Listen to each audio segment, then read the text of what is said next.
ఏ బిడ్డ ఇది నా అడ్డ. బాబు పక్కలాడుకోమ్మా. తగ్గకపోతే తెలంగాణ నుంచి వెళ్ళగొట్టే రోజు దగ్గర పడ్డాయి. ఎవట్రా నువ్వు ఇట్లా వచ్చినావు? అయ్యా దురా నన్ను మర్చిపోయినావా? నిన్ను గుర్తు పెట్టుకోనికే నువ్వేమన్నా నా ఏలిడిసిన బామ్మర్ది అనుకున్నావా? ఇగో రవన్ అంటే బాగా రిచ్చా? బాధతో నేను వస్తే ఇట్లా బరి తెగించే మాటలు మాట్లాడుతున్నాను. మూసుకొని ఇడికెళ్ళి మింగే.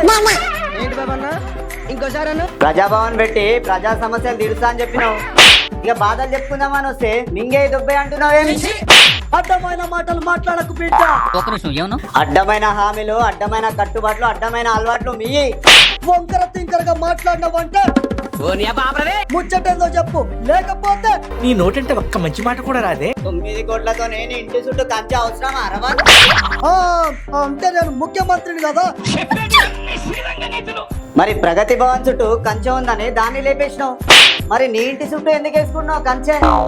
ఏం బిడ్డ మాటలు ఎక్కువ తక్కువ వస్తున్నాయి. ఎక్కువ తక్కువ మాట్లాడినావంటే నేనేం చేస్తున్నా నాకే తెలియదు. బాగా తెలుసులేరా. ఏం చేస్తారు?